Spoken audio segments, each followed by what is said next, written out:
Man, there's nothing more frustrating than knowing you need to do something and then not doing it. But in this video, we're gonna break that cycle.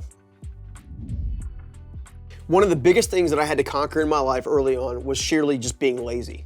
And I don't mean like working hard the day before, then not working hard the day after, need rest, recuperation. I mean consistently knowing I needed to take action and then choosing not to do it. And as a result, I was constantly frustrated. And as a result, I was constantly mad at myself.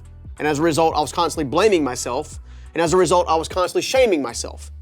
Does that sound familiar? I bet it does. And the reason I know that's because I used to do it all the time. Look, here's the deal. When I started my first company, CHE, AKA Custom Home Exteriors, with absolutely nothing, right? Pulling the stuff out of the trash piles to build my own scaffolding and stuff like that. I knew that if I was gonna take that opportunity and take complete ownership of it and do anything with it, I was gonna have to give it all I had. And for 4 years straight, I didn't take a single day off. Not a Saturday, not a Sunday, not even a holiday. I worked my butt off. Why? Because my adversity before me, that was preceding me, had to be addressed. And I had to confront my laziness head on. I had to confront the fact that I needed to move forward, I needed to take action, and I had to take it so serious, not knowing the full outcome, but trusting the process, that it kept me moving forward. So how do you conquer laziness? It's simple. You take your dreams seriously. Let's jump into the 4 areas that I personally use right now, even now, in the last 20 plus years, to keep myself out of the laziness cycle and into the production cycle.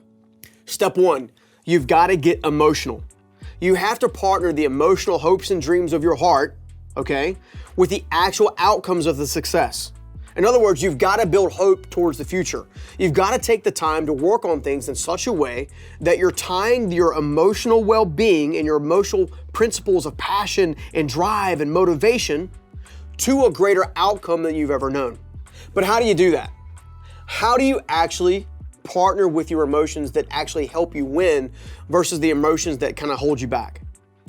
One of the best ways I like to do that is that when I'm actually trying to create a vision, create an outcome, create something that I want that might be a little bit further in the future, maybe 12 or 18 months, is I'm gonna take the time to actually try to run that want, that desire, that yearning through all 5 of my senses. I'm gonna try to paint a mental picture of what it would look like finish.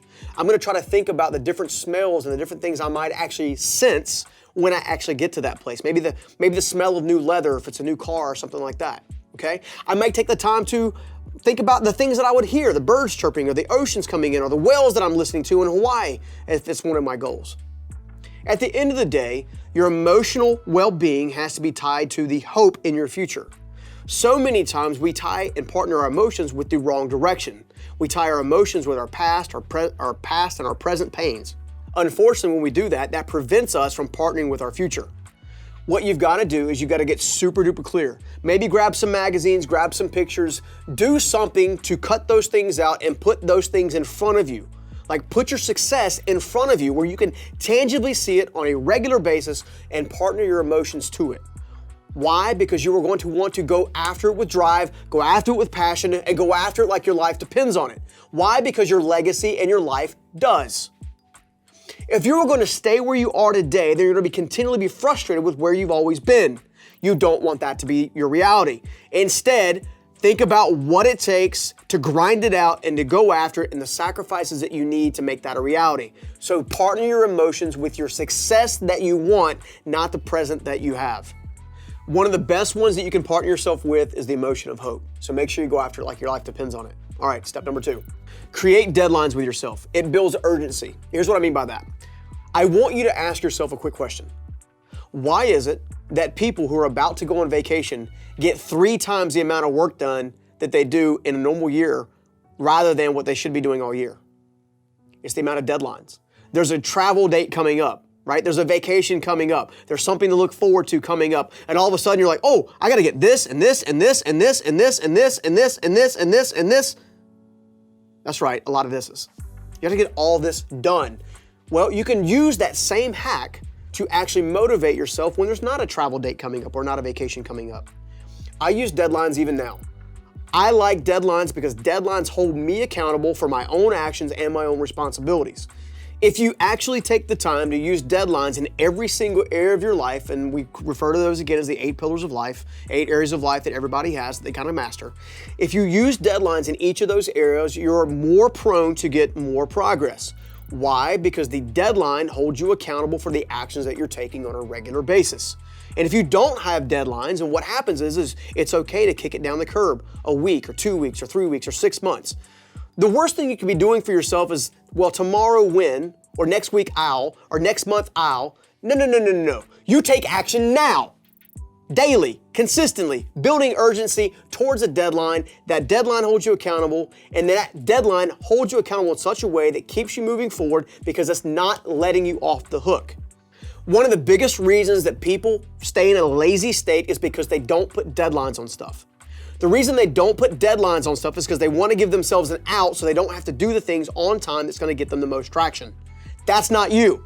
You, on the other hand, want to consistently build these outcomes and deadlines in such a way that prevents you and holds you accountable in avoiding laziness at all costs. And deadlines will help you do that. So let's go on and move on to number 3. Start small and break large initiatives into bite-sized tasks. Why does that work?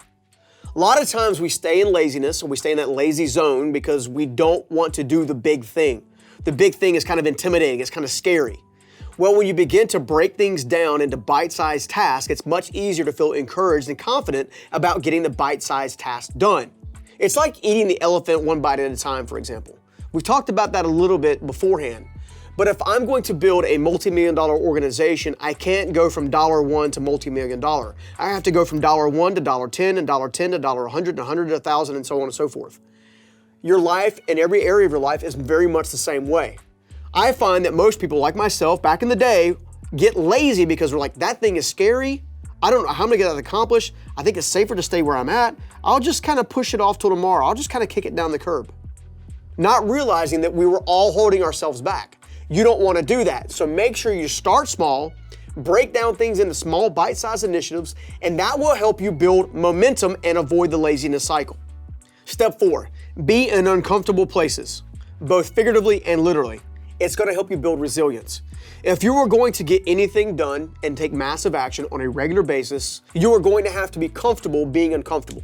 Meaning you may not be in the environment that you best want. In fact, it's actually better that you're not in the environment that's the most comfortable. Maybe you got to leave your house. Maybe you got to go out for a walk. No matter what you need to do, you've got to become comfortable with being uncomfortable with where you're at. It's kind of like the old analogy where an old dog is sitting on top of a porch, sitting on a nail. Well, he doesn't actually get up until the nail actually stings his butt, right? You've got to have your nail in your rear. You've got to have your place in another zone, another level up, another stage, another piece where you can keep yourself moving forward because you're not in your comfort zone. You're not in your home, in your bedroom, kind of hiding things out. You're not at your office place, kind of in your cubicle, kind of not doing anything. Instead, you're putting yourselves in the places where you can win by creating opportunities that don't allow you to stay in a lazy place. Get the nail in the butt and get going. You can do this. Stop playing around with your future. You deserve more. And the only way you're going to get there is if you go after it like your life depends on it. Look, I don't mean to be overly passionate or poking you like a bear. But dude, I want you to be well. I want you to be successful. I want you to get going. Stop playing around. Come on. You've got another level inside of you. I know you do. The person you need to be is on the other side of being comfortable. Get out there, get serious, and get moving forward. You can do this. Stop playing around. Come on. Look, I'm dedicating my life to trying to help you win, right? Making these videos, putting this content together, doing my best to give you the best of me that helped me transform my life. And I want to keep that moving forward. So do me a favor, hit subscribe, smash the bell so you get notified when I release a new video that can do just that. And I would greatly appreciate it. The next one is this. Step number 5 is this. And this is why it's important. Because if you're going to actually break laziness, you're going to have to remove distractions. Most of my laziness came from constantly getting distracted by other things. Looking at the shiny thing over here, or chasing the squirrel over here, or maybe she's cute, doing all this kind of stuff. The more you have distractions, the more prone you're going to be to not get things done and to stay in the state of staying in a lazy place. If you were spending hours a day playing video games because you're hanging out with your friends, you are also wasting hours a day that you could be building your future. Do you understand that? Distractions, bad. Distractions, bad. Progress, great. Distractions have to be dealt with. You have to learn to prioritize the most important things of your life, in your business, your career, your relationships, all of that, and take them seriously. The longer you mess that up, the longer you wait on that, the longer it's going to take you to actually get started. I wasted 5 years. 5 years of progress because I refused to remove distractions. 5 years. You don't have to waste 5 minutes. You're capable. I know you can do this. It's why I'm pushing you. It's why I have to push you. It's because I believe in you. I know you can do these things. All right, I actually have a bonus one for you. Step number 6, create routines. Why do we create routines? Because we want to reinforce the actions that we want to take. Well, how do we do that? Okay, well, first of all, we've already battled the other areas that kind of were holding us back and keeping us in that laziness zone. We battled our comfort zones, we battled our wants, we battled all these different things. The routines prevent you from slipping backwards on a slippery slope back into bad behaviors. The routine of getting up at a specific time, journaling at a specific time, working out at a specific time, learning and growing at a specific time, fills up your day in such a way that it allows for you to not have distractions and other things pop up that will make you pop off course. That's why you have to create routines. Routines are so powerful that they will, by definition, determine whether or not you are going to be successful. Why? Because you're going to have your measurable milestones, you're going to have your daily actions, and you're going to be able to see early on whether or not you are on or off course. You've got to learn to build routines around the things that you want, and those wants have to be stronger than the desire to remain where you are. It's that simple. So check out this next video to keep it moving forward.